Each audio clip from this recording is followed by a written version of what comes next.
Rahim. Assalamu alaikum. This is Usman Asghar, your physics teacher. Physics class 12, chapter number 12, electrostatic. बेटा आज इसका topic है electric field intensity due to infinite sheet of charge. Board के paper में या exam में आपसे कैसे पूछा जाएगा, calculate electric field intensity due to infinite sheet of charge. Electric field intensity के बारे में आपने समझा हुआ, number of electric field line जब किसी एरिया में से पास कर रही होती हैं, ये चार्ज के अराउंड इलेक्ट्रिक फील्ड लाइंस होती हैं। किसी भी पॉइंट पे आपने इलेक्ट्रिक फील्ड लाइन की इंटेंसिटी को कैलकुलेट करना है तो आपको गाउस लॉ यूज करना होगा, ठीक है। और आज हम क्या यूज कर रहे हैं बेटा, किसकी इलेक्ट्रिक फील्ड इंटेंसिटी कैलकुलेट करने की कोशिश करेंगे बेटा, इनफिनाइट शीट ऑफ चार्ज। एक लामहदूद शीट है जिस पे लामहदूद चार्ज है, ठीक है। तो मैंने बेटा एक शीट, उसका मैंने छोटा सा पैच ले लिया, यानी छोटा सा मैंने पोर्शन लिया। यहाँ पे इनफिनाइट शीट ऑफ चार्ज हम ड्रा नहीं कर सकते। और आप ये देखें, अब लेट्स सपोज बेटा 3D बनाने की कोशिश की है। ये बेटा वही शीट है, इसकी दोनों तरफ चार्ज है, इधर भी पॉजिटिव चार्ज है, यानी उसकी शीट पे डेवलप किया हुआ, बाहर नहीं है, ठीक है। और इस इधर भी उसकी शीट पे क्या है बेटा, पॉजिटिव चार्ज है, ठीक है। लेट्स सपोज बेटा वो ये शीट है, इसके इधर भी चार्ज है और इस साइड पे भी बेटा क्या है, चार्ज है। और हमने अब क्या करना है, इस पॉइंट पे इलेक्ट्रिक फील्ड इंटेंसिटी कैलकुलेट करनी है और इस पॉइंट पे इलेक्ट्रिक फील्ड इंटेंसिटी कैलकुलेट करनी है। और इसके इधर या किसी और पॉइंट पे, 3 पॉइंट पे हम इलेक्ट्रिक फील्ड इंटेंसिटी को कैलकुलेट करेंगे, ठीक है। आपको पता है कि अगर हम इलेक्ट्रिक फील्ड इंटेंसिटी को कैलकुलेट करना चाहते हैं तो अकॉर्डिंग टू गाउस लॉ हम गाशियन सरफेस ड्रा करते हैं। क्या ड्रा करते हैं बेटा, गाशियन सरफेस ड्रा करते हैं। और वो गाशियन सरफेस एक इमेजिनरी सरफेस होती है। ये वो शीट है, अब मैंने आपको बताया था गाशियन सरफेस की ज्योमेट्री पे डिपेंड नहीं करती, चाहे वो रेक्टेंगुलर है, स्क्वायर है, सिलेंडर है, स्फेयर है, जो भी है, होनी चाहिए बेटा क्लोज सरफेस होनी चाहिए। अब हमने क्या किया है, यही आप समझ लें कि वो बेटा एक शीट है और इसमें से हमने एक सिलेंडर को पास किया। आप समझ लें एक पाइप को हमने इसके अंदर से पास कर दिया है, वो ये पाइप है, ये एक सिलेंडर है। बुक में आपने, एग्जामिनेशन में आपने यूज करना है सिलेंडर का वर्ड, पाइप का वर्ड यूज नहीं करना। ये सिलेंडर हमने एक गाशियन सरफेस ड्रा की है जो शीट में से क्या कर रही है बेटा, पास कर रही है। क्यों पास कर रही है, क्योंकि हमने डिफरेंट पोजीशन पे, ये अगर वो शीट है तो हमने इस पॉइंट पे भी इलेक्ट्रिक फील्ड इंटेंसिटी कैलकुलेट करनी थी, इस पॉइंट पे भी इलेक्ट्रिक फील्ड इंटेंसिटी कैलकुलेट करनी थी। आपको पता है जहां पे आपने इलेक्ट्रिक फील्ड इंटेंसिटी कैलकुलेट करनी है वहां से आपको पास करना होगा किसको, गाशियन सरफेस को। तो मैंने इस पॉइंट पे कैलकुलेट करनी थी, इस पॉइंट पे कैलकुलेट करनी थी। तीसरे पॉइंट के बारे में बात करते हैं, वो कब, वहां कहां, किस पॉइंट पे कैलकुलेट करनी थी वो भी देखते हैं। मैंने P2 पे भी कैलकुलेट करनी थी बेटा, P1 पे भी कैलकुलेट करनी, तो मैंने इस पॉइंट से गाशियन सरफेस को पास कर दिया, गुजार दिया। ये एक सिलेंड्रिकल गाशियन सरफेस है, ठीक है। तो आप देख रहे हैं कि, अब देखें ये पॉजिटिव है तो इलेक्ट्रिक फील्ड लाइन बेटा इधर जा रही होंगी, ऐसे ही है ना।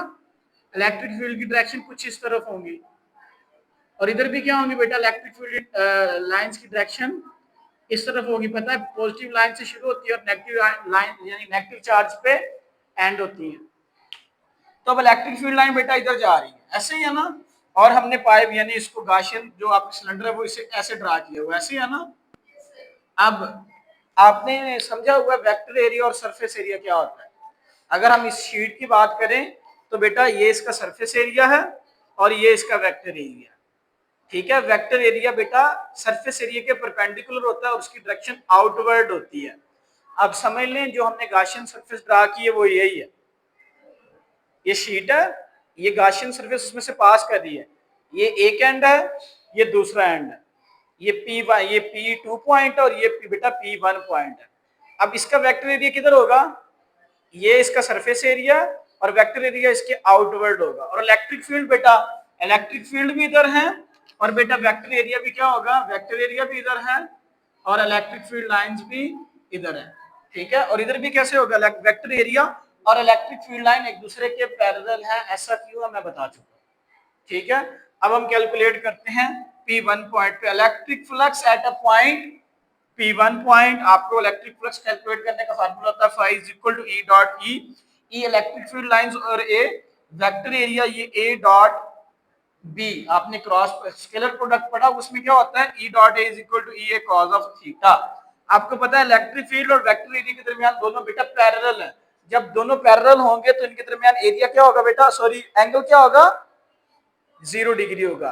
एंटी पैरेलल में 180 और परपेंडिकुलर में 90 होता है। अब ये वेक्टर एरिया और इलेक्ट्रिक फील्ड लाइन दोनों पैरेलल है, तो अब cos थीटा की जगह हम 0 पुट करेंगे, आपको पता है cos 0 1 होता है, तो यहां से इलेक्ट्रिक फ्लक्स मैक्सिमम पास हो रहा है phi is equal to E ए।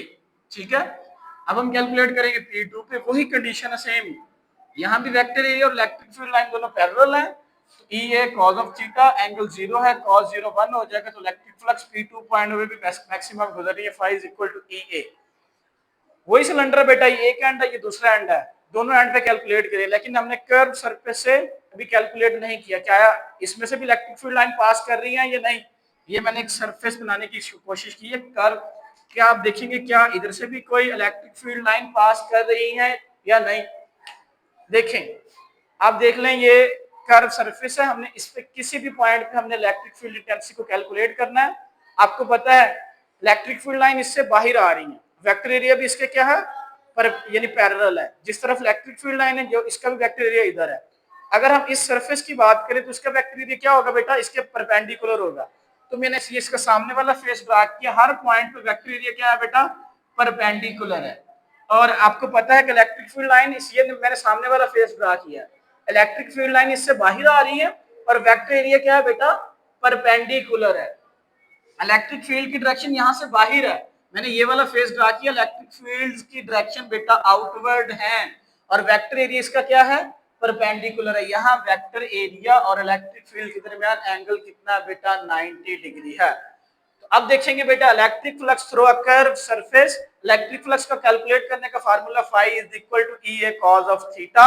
हमने देखा है कि इलेक्ट्रिक फ्लक्स और वेक्टर एरिया के दरमियान एंगल कितना बेटा, 90 है, तो cos 90 का आंसर होता है बेटा 0, तो यहां से कोई इलेक्ट्रिक फ्लक्स पास नहीं होगा। देखें क्या इलेक्ट्रिक फील्ड लाइन ऊपर जा रही है, नीचे जा रही है, नहीं जा रही बेटा, इधर जा रही है और दूसरी तरफ जा रही है, तो यहाँ पे इलेक्ट्रिक फ्लक्स 0 है। अगर हम टोटल फ्लक्स की बात करें, आया इसके अराउंड टोटल इलेक्ट्रिक फ्लक्स कितना है, हमने 3 पॉइंट पे कैलकुलेट किया, उन्हीं 3 पॉइंट पे ऐड करेंगे, फाई 1 फाई 2 फाई 3, चलें इसका नाम ले देते हैं फाई 1, इसको फाई 2 और इसको फाई 3, सब कुछ ऐड किया, अब फाई 3 पे का आंसर तो बेटा 0 है, फाई 1 फाई 2 का answer E A is equal to क्या हो जाएगा, 2 ए।